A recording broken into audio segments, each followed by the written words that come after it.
கோதுமை மாவு வச்சு கொழுக்கட்டை செய்ய போகிறோம். எப்படி செய்யலாம்னு பார்க்கலாம்.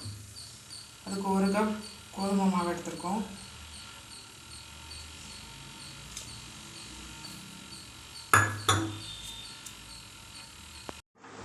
கோதுமை மாவு அளந்த அதே கப்பால் 1/2 கப்பு பொட்டுக்கடலை எடுத்துக்கலாம்.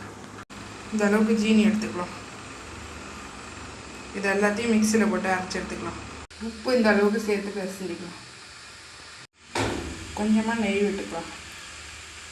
இது எல்லாத்தையும் நல்லா மிக்ஸ் பண்ணிவிட்டு சுடுதண்ணியில் ஊற்றி பிசைஞ்சிட்டு பார்க்கலாம். கோதுமை மாவு கொழுக்கட்டைக்கு பொட்டுக்கடலை ஜீனி அரைச்சி எடுத்துகிட்டு வந்துட்டோம். தேங்காய் துருவுனது இந்த அளவுக்கு சேர்த்துக்கலாம். இது பூரணத்துக்கு இதை எல்லாத்தையும் மிக்ஸ் பண்ணிக்கலாம்.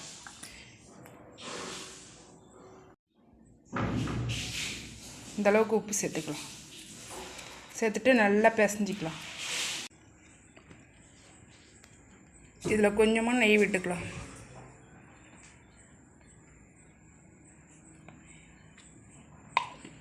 நெய் இருந்தால் சேர்த்துக்கலாம், இல்லைன்னா விட்டுடலாம்.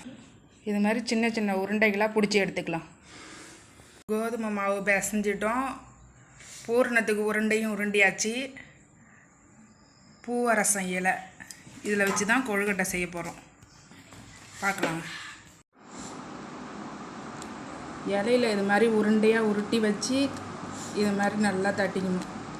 கையில் ஒரு வேளை ஒட்டுதுன்னா தண்ணியோ இல்லை எண்ணெயோ தொட்டுக்கலாம். நான் சுடு தண்ணி தொட்டுக்கிறேன். சுடு தண்ணி வச்சு அப்படியே தட்டி தட்டி விட்டுக்கிறேன்.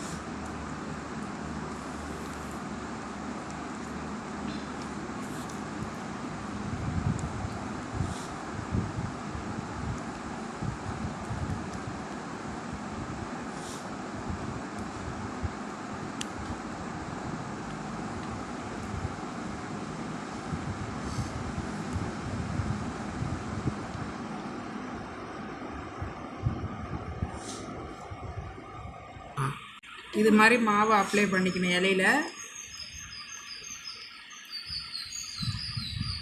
பூரணம் ஊட்டி வச்ச உருண்டை இதை அப்படியே இப்படி வச்சுட்டு இப்படி நின்றுட்டு இல்லை அப்படியே உருண்டையாக கூட வச்சுக்கலாம்.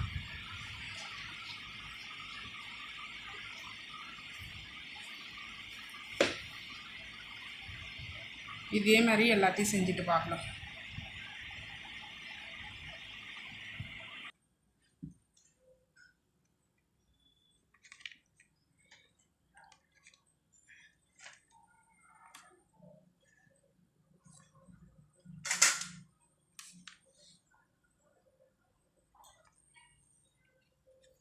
இது மாதிரி பூவரச இலையில் எல்லாத்தையும் வச்சு ஒன்று ஒன்றா பூவரச இலையில் வச்சுருக்கோம்.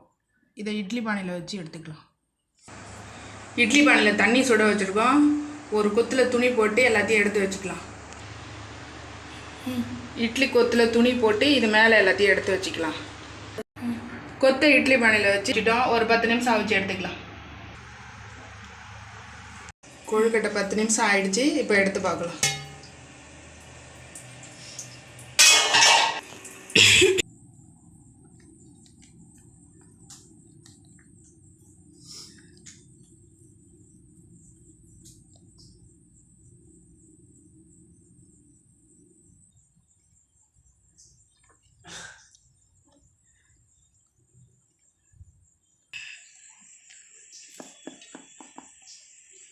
கோதுமை மாவு பூவரச இலை கொழுக்கட்டை ரெடி ஆயிடுச்சு.